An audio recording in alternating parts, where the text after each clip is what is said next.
안녕하세요. 모던 한의사 최민영입니다.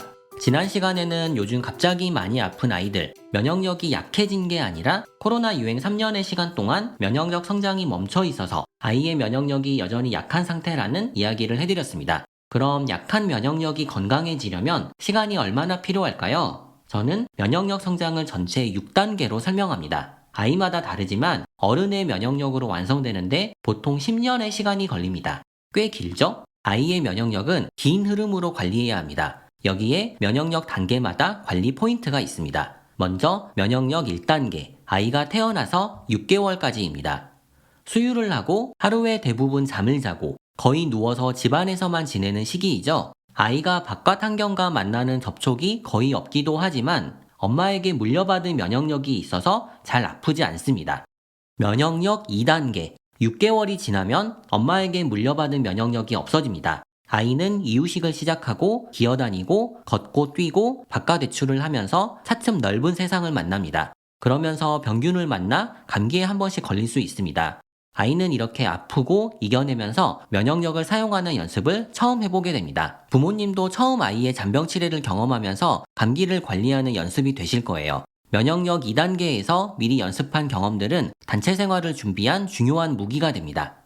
이제 아이가 기관을 시작하면 면역력 3단계입니다. 기관을 시작하면 아이가 만나는 바깥 환경이 갑자기 넓어져 병균을 많이 만나게 됩니다. 그래서 이전보다 많이 아플 수 있습니다. 아이마다 다르지만 평균 2년 정도 잔병치레 과정을 겪습니다. 첫 번째 겨울이 가장 힘듭니다. 이전보다 감기를 자주 걸리면서 한 달 중 절반 이상을 아프고 열이 자주 나고 기침, 코막힘으로 잠을 못 자는 날이 늘어납니다. 이번 가을 겨울에 우리 아이가 많이 아프다면 지금 면역력 3단계에 해당합니다. 올해 처음 잔병치레를 겪었다면 내년까지는 감기를 자주 걸릴 수 있습니다. 그런데 너무 걱정 마세요. 모든 아이들이 겪는 과정이고 별다른 문제 없이 잘 이겨낼 거고 면역력이 성장하면서 내년에는 올해보다 덜 아프고 한 해 한 해 잔병치레가 점점 줄어들 거예요. 다음으로 면역력 4단계, 잔병치레 과정을 2, 3년 겪은 시기입니다.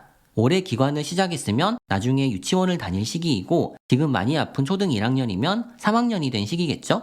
기초 면역력이 어느 정도 키워져서 이전보다 잔병치레가 줄어듭니다. 아마 부모님도 처음만큼 당황하지 않고 좀 더 여유 있게 대처하실 수 있을 거예요. 감기는 줄어들지만 만성 비염이 시작하는 시기입니다. 이전처럼 감기에 걸린 게 아닌데 코 증상이 한 달, 2달 지속하는 아이는 만성 비염을 의심합니다. 면역력 5단계, 초등 저학년 시기입니다. 감기와 같은 잔병치레는 많이 줄어들고 비염은 조금 더 심해집니다. 그래서 이 시기에는 만성 비염 치료가 들어가는 아이들이 많습니다. 비염은 면역력이 완성되기 전 소아 시기에 미리 관리해주는 게 좋습니다. 면역력 6단계, 초등 고학년 시기입니다. 어른의 면역력으로 완성되는 시기이죠. 이제 곧 사춘기이기 때문에 키성장 관리가 중요합니다. 사춘기 급성장이 시작하기 전에 면역력이 약하거나 만성 비염이 있는 아이들은 미리 치료를 해줘야 합니다. 우리 아이는 지금 면역력 몇 단계에 해당하나요? 면역력을 건강하게 키우는 방법 앞으로 제가 자세히 알려드리겠습니다. 다음 시간에는 추운 겨울철 면역력 관리에 도움되는 체질밥상에 대해 알아봅니다. 모던 한의사의 체질 면역은 유튜브, 인스타그램, 한의사.kr 홈페이지에서 만날 수 있습니다. 지금까지 모던 한의사 최민영이었습니다. 감사합니다.